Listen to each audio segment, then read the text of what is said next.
आप सभी साथियों का स्वागत है एक और वीडियो में। आज के इस वीडियो में बात करने वाले हैं सभी फ्रेशर्स के बारे में। क्या क्या मेरा वीडियो का टॉपिक होने वाला उसको समझ लीजिए। सबसे पहले तो आप सभी को बहुत बहुत शुभकामनाएं। जिन सभी का सीबीएसई का रिजल्ट का बच्चे इंतजार कर रहे थे, चाहे वो क्लास 10 का हो या 12 का हो, वो आज डिक्लेयर कर दिया गया है। 10 का भी रिजल्ट आ चुका है, 12 का भी।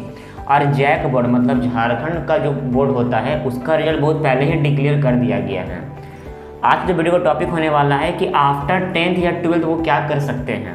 हम केवल टेक्निकल ही नहीं, नॉन टेक्निकल ही बताने वाले। आज डिप्लोमा क्या होता है वो समझाने वाला हूँ। खराब CML रैंक आया मतलब जो बच्चे पॉलिटेक्निक 2022 का परीक्षा दिए थे और किसी कारण से उनका CML रैंक अच्छा नहीं आ पाया है, 10,000 के बाद आया है, 6,000 के बाद आया है, 15,000 के बाद आया है, या फिर पॉलिटेक्निक का फॉर्म ही नहीं भर पाए, किसी भी कारण से फॉर्म छूट गया हो, या फिर अदर स्टेट के बच्चे इस वीडियो को देख रहे हैं, फॉर एग्जांपल बिहार के देख रहे होंगे, उड़ीसा या बंगाल के देख रहे होंगे, तो वो भी क्या झारखंड में डिप्लोमा कर सकते हैं कि नहीं, क्या क्या उनके लिए अपॉर्चुनिटीज़ है, कितना % उनके लिए सीट है, मैं बताने वाला हूँ।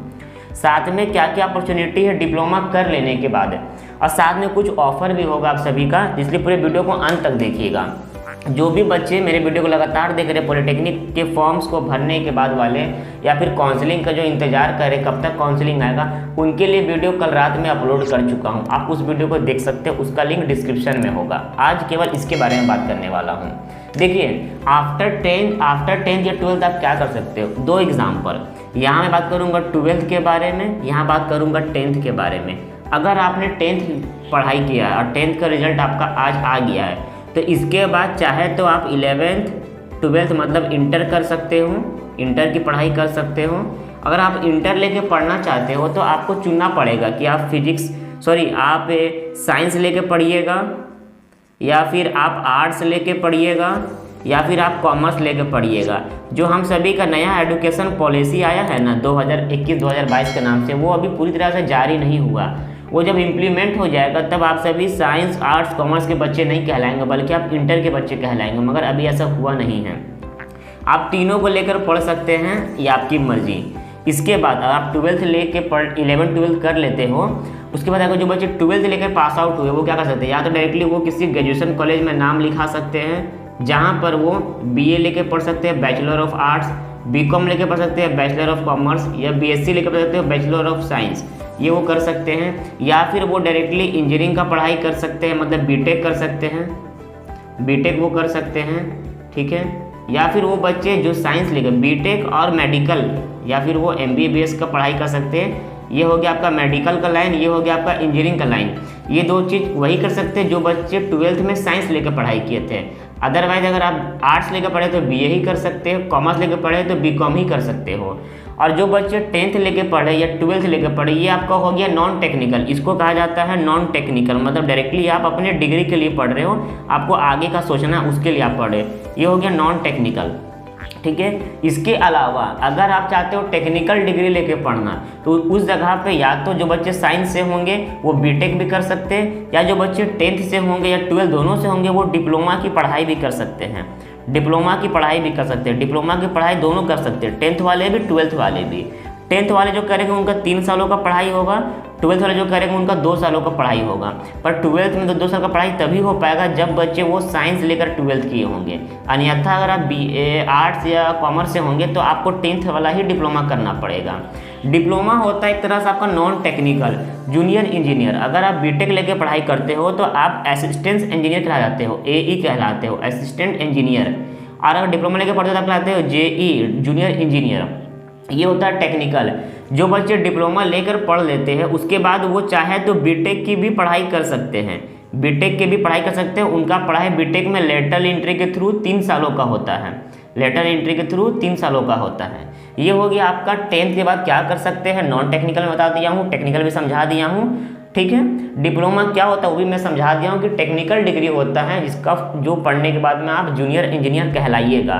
किसी भी टेक्निकल के फॉर्म्स को आप भर सकते हो डिप्लोमा करने के बाद में। प्लस एक चीज़ और, जो बच्चे 10th के बाद में 12th नहीं करना चाहते, मतलब इंटर नहीं करना चाहते, वो अगर डिप्लोमा की पढ़ाई भी कर लेते हैं, डिप्लोमा की पढ़ाई भी वो बच्चे अगर कर लेते हैं, तो जो बच्चे 12th के बच्चे को अपॉर्चुनिटीज़ मिलता है, मतलब आफ्टर 12th या तो आप ग्रेजुएशन कर सकते थे, या MBBS का पढ़ाई कर सकते थे, या आप इंजीनियरिंग का पढ़ाई कर सकते थे। वही सेम चीज़ जो बच्चे 10th लेकर डिप्लोमा पढ़ाई करते हैं उनके लिए भी सेम अपॉर्चुनिटीज़ हो जाता है कि वो डिप्लोमा के बाद ग्रेजुएशन कर सकते हैं, MBBS की पढ़ाई कर सकते हैं, या इंजीनियरिंग की पढ़ाई कर सकते हैं। इसलिए diploma is equal to 12th का डिग्री के बराबर। मतलब अगर आपको डिग्री मिलता है डिप्लोमा का, ठीक है, तो इसका जो वैल्यू होता है ना वो इज इक्वल टू, मतलब वो बराबर होता है किसका, 12th का।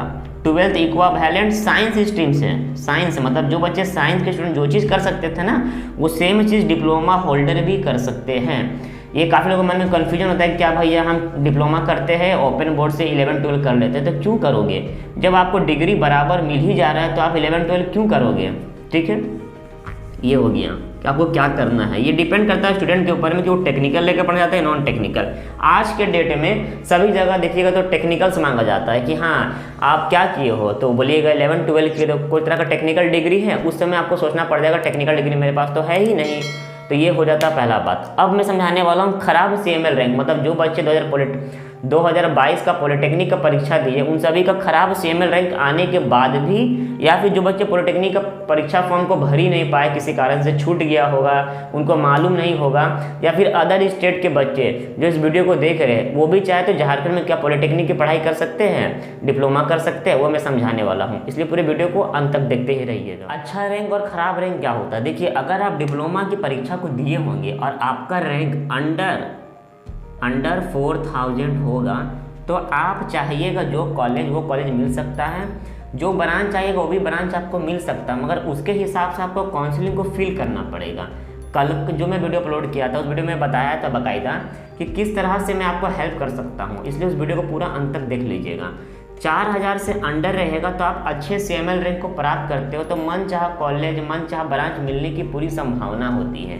और 4000 के बाद वाले बच्चे जो होते हैं 5000, 6000, 10,000, 12, 18, 20, 21, वो सब बच्चे जो होते हैं उनका थोड़ा ख़राब CML रैंक आता, तो चांसेस होते हैं कि उनको मन चाह कॉलेज ना मिले, मन चाह कॉलेज मिल भी जाएगा तो मन चाह ब्रांच नहीं मिलेगा। ये होता है ख़राब CML रैंक। तो कुछ बच्चे ऐसे भी होते हैं जो अपने घर से फाइनेंशियली अच्छे होते हैं, मतलब उनका घर में या तो किसी गार्जियन का जॉब होगा, सरकारी नौकरी होगा, या फिर प्राइवेट भी होगा, तो अच्छा पैकेज उनके फादर या मदर काम करते होंगे, तो उनका इकोनॉमिकल कंडीशन सही होगा। वैसे बच्चे क्या सोचते हैं कि चलो मेरा जो भी पॉलिटेक्निक का फॉर्म मैंने दिया, एग्ज़ाम दिया, अच्छा रैंक नहीं भी आ पाया, फिर भी हमको डिप्लोमा करना है। कुछ बच्चे ऐसे थे जो पॉलिटेक्निक का फॉर्म ही नहीं भर पाए, किसी कारण से उनका पॉलिटेक्निक का फॉर्म छूट गया। वो बच्चे का भी अगर इकोनॉमिकल कंडीशन सही है तो वो भी बच्चे सोचते हैं कि चलो हम डिप्लोमा कर लेते हैं पेमेंट सीट से। देखिए पेमेंट सीट होता क्या है, अगर आप किसी भी झारखंड में प्राइवेट या सेमी गवर्नमेंट से पढ़ना चाहते हैं, PPP मोड से पढ़ना चाहते हो या फिर प्राइवेट कॉलेज से, तो यहाँ पे जो काउंसलिंग के थ्रू तो एडमिशन होता ही होता है कम फीयों में, मगर आप चाहते हैं चलो मेरा रैंक अच्छा नहीं आया या पॉलिटेक्निक का फॉर्म नहीं भर पाए, तो उनको पेमेंट सीट से पढ़ना है। तो आप सभी के लिए आज मैं ऑफ़र लाया हूँ। जो बच्चे 10 टॉप 10 होंगे, मतलब जो सबसे पहले हमसे संपर्क करेंगे, किस माध्यम से, ईमेल के माध्यम से, ठीक है, जो बताएंगे कि उनको डिप्लोमा करना है पेमेंट सीटों से, उनका कम से कम भी, मतलब झारखंड में रिकॉर्ड हो जाएगा कि इतने कम फी में नहीं हो सकता एडमिशन। मैं उस फी के बारे में आपको ईमेल के माध्यम से ही बता दूंगा, ठीक ना। और जहाँ पे भी आपको एडमिशन लेना, एक ऐसा बेस्ट कॉलेज है मेरे नज़र में, उसका कॉलेज का नाम मैं नहीं ले सकता हूँ पब्लिकली, XYZ कॉलेज, जहाँ पे सभी तरह का आपको फैकल्टीज़ मिल जाएंगे, सभी तरह का लैब वहाँ अवेलेबल है, सभी तरह का आपको हॉस्टल का हर एक फैसिलिटीज़ मिलेगा, वाईफाई मिलेगा, सभी चीज़ें मिलेगी वहाँ पे। प्लस वहाँ पे 100% प्लेसमेंट की गारंटी है, चाहे आप इलेक्ट्रिकल लेकर डिप्लोमा कीजिए उस कॉलेज से, मैकेनिकल लेके कीजिए, सिविल लेके कीजिए, CS लेके कीजिए, माइनिंग लेके कीजिए, मेटलर्जी लेके कीजिए, EEE लेके कीजिए, ECE लेके कीजिए, जो भी ब्रांच आपको लेकर आप डिप्लोमा करते हो उस कॉलेज के द्वारा आपके 3rd ईयर जाते जाते आपको प्लेसमेंट मिल जाएगा। साथ में क्या है कि अगर उस कॉलेज से आप पढ़ते हो और आप किसी भी कास्ट से बिलोंग करते हो और आपके पास कास्ट सर्टिफिकेट है, तो आपको वहाँ पे छात्रवृत्ति मतलब स्कॉलरशिप भी मिलेगा सालाना, और वो स्कॉलरशिप से आपका बहुत सारा हेल्प हो सकता है आपके एनुअल फ़ी के दम पर। ये सब फैसिलिटीज़ हैं। तो जो बच्चों को पेमेंट सीट से, मतलब अगर आप सोच लिए कि नहीं आपको डिप्लोमा करना है, तो ये बहुत अच्छी बात है, क्योंकि अगर आपका रैंक खराब आया या आप फॉर्म नहीं भर पाए, आप सोचते हैं चलो इस साल कुछ नहीं हुआ, अगले साल बेहतर करेंगे 2023 में, आप बिल्कुल कर सकते हो, आप बिल्कुल कंटिन्यू कर सकते हो, ये आपका फैसला। मगर आपका 1 साल का ईयर बैक लग जाएगा, मतलब 1 साल आप ड्रॉप कीजिएगा। ये ड्रॉप आपको आज समझ में नहीं आएगा, जब किसी समय पर आप किसी सरकारी नौकरी का फॉर्म्स को भरिएगा, उस समय अगर आपको लिख देगा एज लिमिट कि इतना एज के बाद में इस फॉर्म को आप अप्लाई नहीं कर सकते, उस दिन पछतावा होगा कि क्या काश हम 1 साल पहले डिप्लोमा कर चुके होते। तो इसलिए अगर आपको डिप्लोमा 2022 में ही करना है, इकोनॉमिकल कंडीशन सही है, फिर भी कम से कम फी में, प्लस अगर कास्ट से बिलोंग करते हो तो आपको स्कॉलरशिप अमाउंट भी मैं दिलवा दूंगा। तो जो बच्चे को पढ़ना है किसी भी ब्रांच को लेकर, इलेक्ट्रिकल तो इलेक्ट्रिकल में ही एडमिशन होगा, मैकेनिकल तो मैकेनिकल में ही होगा, प्लस एडमिशन फी अगर आप मेरे थ्रू कॉलेज में जाते हो, जो बच्चे 10 होंगे, मतलब जो हमसे पहला संपर्क करेंगे टॉप 10 बच्चे, उन सभी का एडमिशन फ़ी के नाम पे मैं 1 रुपया भी नहीं लगने दूंगा। 0 रुपये में उनका एडमिशन होगा, बस उनका सिर्फ केवल सेमेस्टर का जो होता है वो सेमेस्टर का फ़ी आपको देना होगा, उसके अलावा कोई भी तरह का एडमिशन चार्ज आपको नहीं देना होगा। अन्यथा आप कुछ दिन बाद सीरियस होइएगा, कुछ दिन बाद हमसे या किसी और से करवाइएगा एडमिशन, तो उस समय आपको एडमिशन फ़ी भी देना पड़ेगा, जो लगभग 5 से 10 हज़ार तक के बीच में होता है, ये आपका बच जाएगा। और मैं प्लेसमेंट के बारे में कह चुका हूँ कि 100% प्लेसमेंट आपको उस कॉलेज से मैं दिलवाने का प्रयास करूँगा, बस अपने पढ़ाई को वहाँ से अच्छे कीजिएगा तब, ठीक है। ये हो गया आपका डिप्लोमा जिनको मेरे थ्रू करना है, क्योंकि कुछ कॉलेज में ऐसे हैं जो पढ़ाना चाहते हैं, बच्चे वहाँ पे जाकर पढ़ते भी और वहाँ पढ़ाई कर भी रहे। अगर आपको जानना है बहुत सारी डिटेल्स कि हाँ कौन सा कॉलेज है, कौन सा ब्रांच वहाँ सही होगा, कितना में हो जाएगा, तो आप मुझे पर्सनली ईमेल कीजिएगा कि हाँ भैया हम इस चीज़ में इंटरेस्टेड है, हमको एडमिशन लेना है। फिर आपसे मैं ईमेल के माध्यम से बातें कर लूँगा, उसके बाद मैं आपसे कॉलिंग पर बात कर लूँगा, और उसके बाद मैं आपके गार्जियन से मैं बात करूँगा। आपसे बात होने के बाद में मैं आपके गार्जियन से बात करूँगा और गार्जियन को बोलूँगा कि किसी एक दिन, मतलब 1 डे के लिए वो आपके गार्जियन छुट्टी ले अन्य कामों से, और एक दिन केवल आप, मतलब स्टूडेंट हो गए, स्टूडेंट और उनके गार्जियन और मैं तीनों जाऊंगा कहाँ पे, किसी कॉलेज में जाऊंगा जहाँ मैं एडमिशन करवाऊंगा, वहाँ जाकर आपको विजिट करवाऊंगा, विजिट, और दिखाऊंगा कि इस कॉलेज में क्या क्या फैसिलिटीज़ हैं। वहाँ पे जो भी चीज़ आपको समझ में आएगा, लैब्स में दिखा दूंगा, लैब्स कैसा होता है, वर्कशॉप कैसा है, वहाँ का प्रैक्टिकल लैब्स कैसा है, हॉस्टल कैसा है, हॉस्टल का रूम कैसा है, हॉस्टल में खाना पीना कैसा मिलता है, कैंटीन दिखा दूंगा। साथ में वहाँ का जो प्लेसमेंट हो चुका है इस सालों का बच्चे का या फिर इससे पिछले साल के बच्चे का, प्लेसमेंट का रिकॉर्ड्स में दिखा दूंगा। और उस कॉलेज से फुल्ली तरह से आपको इंटरनली सपोर्ट मिलेगा। अब हर बात मैं अभी नहीं कह सकता हूँ, आप पर्सनली कांटेक्ट कीजिएगा। ये सब चीज़ को देखने के बाद अगर आपका मन करेगा तो ही आप एडमिशन लीजिएगा, अन्यथा एडमिशन नहीं भी लीजिएगा, कोई बात नहीं। तो जो बच्चे टॉप 10 हो, इसलिए मैं बोल दे रहा हूँ कि जो बच्चे मुझे पहले कांटेक्ट करेंगे ना, मैं कांटेक्ट देखता रहूँगा कि हाँ पहला बच्चा ने किया, उनको इंटरेस्ट है, दूसरा ने किया, तीसरा ने किया, तो हम क्या करेंगे, किसी दिन एक ही दिन हम सभी लोग 5 बच्चे या 10 बच्चे के गार्जियन मिलकर उनको लेकर जाएंगे कॉलेज में, विजिट करवाएंगे, दिखाएंगे, बताएंगे, उसके बाद में उनको इंटरेस्टेड होगा तो वो बच्चे डायरेक्टली एडमिशन ले सकते हैं। इससे मेरा फ़ायदा ये होने वाला है, क्योंकि काफ़ी लोग मुझ पर ब्लेम कर देते हैं कि भाई आपको इसमें फ़ायदा क्या हो रहा है। तो फ़ायदा मेरा केवल यही होगा कि जब आप 10 बच्चे उस कॉलेज से पढ़िएगा तो आपके माध्यम से मेरे यूट्यूब चैनल का प्रचार होगा, क्योंकि आप वहाँ जाइएगा तो आप बताइएगा कि हाँ भैया के थ्रू आए थे, इनको हम बहुत दिनों से जान रहे हैं, तो आपके थ्रू मेरा प्रचार होगा। साथ में बस इसी के लिए मैं कर रहा हूँ, और वहाँ कम से कम फी में आपका एडमिशन होगा। मगर हाँ, अगर आप एडमिशन लीजिएगा तो आपके पीछे जो मेरा भाड़ा खर्च होगा आने जाने का, वो खर्चा को आप लोगों को ही उठाना पड़ेगा, बस इसके अलावा कोई तरह का मैं फ़ी नहीं लूँगा, ठीक है। तो आप लोग मुझसे कॉन्टेक्ट पर्सनली कर सकते हैं। तो अब आशा है, उम्मीद है कि आप समझ गए होंगे 10th या 12th करने के बाद में कौन कौन सी चीज़ें आप कर सकते हैं और कौन सी चीज़ करना बेटर होगा। हम 2 भाई हैं, मेरा नाम हुआ कुंदन कुमार, और जैसे कि आप सभी लोग जान रहे हैं, बहुत दिनों से मुझे देख रहे हैं, और मेरा भाई का नाम हुआ आकाश कुमार, ठीक है।